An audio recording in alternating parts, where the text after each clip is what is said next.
আজ একটা আবার নতুন রেসিপি নিয়ে চলে আসলাম। অনেকে এটাকে বুটও বলে, আবার অনেকে মটরও বলে।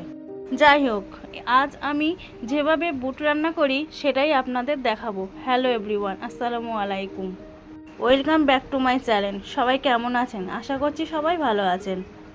আজ রেসিপি ছিল বুটের ঘুগনি, সেটা চিকেন দিয়ে, তাই চিকেন ঘুগনিও বলা যেতে পারে। আজকেও যে বন্ধুরা বুটের ঘুগনি রান্না করব, সেটা আমি আগে থেকে ঠিক করিনি। রান্নার কিছুক্ষণ আগেই ঠিক করেছিলাম, তাই আমার রাত্রিরে ভিজিয়ে রাখা হয়নি বুটটা। আপনারা এটা যখন রান্না করবেন তখন রাত্রিরে ভিজিয়ে রাখাটাই বেটার হবে। তাই জন্যে আমি বুটটা গরম পানিতে ভিজিয়ে দিলাম।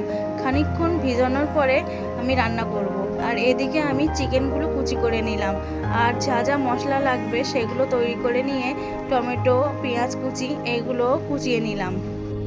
এদিকে বুটটা আমি প্রেসার কুকারে পরিমাণ মতো পানি দিয়ে লবণ দিয়ে বসিয়ে দিলাম, এটাকে ভালোভাবে গলিয়ে নেওয়ার জন্য। আর এদিকে যদি রান্না করতে করতে এরকম একটা ভিউ হয় তাহলে তো আর কথাই হবে না। এরকম ভিউ হলে রান্না করতেও ভালো লাগে, দেখতেও ভালো লাগে প্রাকৃতিক পরিবেশটা। যাই হোক, রান্নায় ফিরে আসি। এদিকে আবার চিকেনগুলো আমি সাদা তেল আর লবণ দিয়ে আর হলুদ দিয়ে একটু লাল লাল করে ভেজে নিচ্ছি।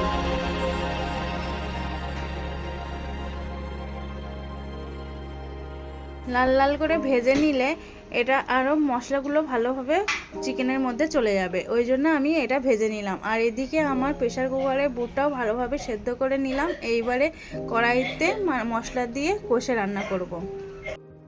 কড়াইতে আমি পরিমাণ মতো সর্ষের তেল দিয়ে দিলাম।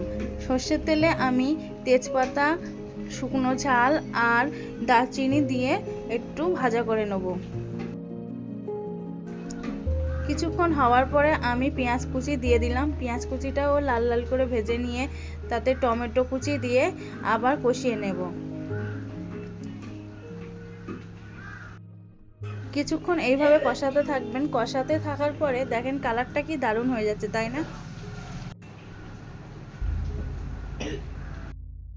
তারপর আমার পরিমাণ মতো আমি লবণ, হলুদ আর শুকনো ঝাল, মরিচ গুঁড়ো এইগুলো দিয়ে আবার ওটাকে কষিয়ে নিয়ে আদা রসুন পেস্ট দিয়ে একটু পানি দিলাম। পানিটা দেওয়ার কারণ না তো মশলাগুলো কড়াইতে লেগে যেতে পারে। আগে রান্না সম্বন্ধে কেউ কিছু বললে মনে হতো লবণ আর হলুদ দিলেই তো রান্না হয়ে যাবে, আর এখন দেখতে পাচ্ছি না, ওটা না। কোনটা কার পরে কোন মশলাটা দিতে হয়, কোন রেসিপিতে কী মশলা লাগে সেইগুলোও জানার বিষয় আছে।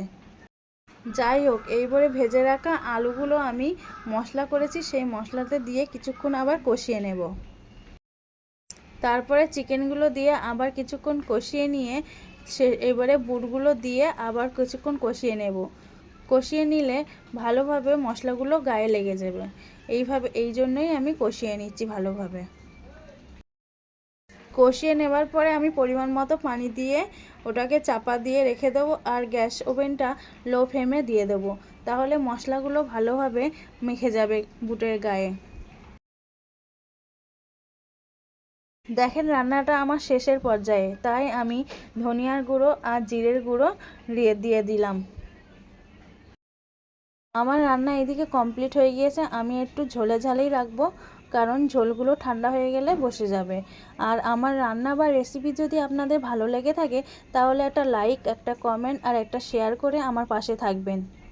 তাহলে আমি নতুন নতুন ভিডিও আনতে পারবো বা আমার ভালো লাগবে। সবাই সুস্থ থাকবেন, ভালো থাকবেন। সবাইকে খোদা হাফেজ।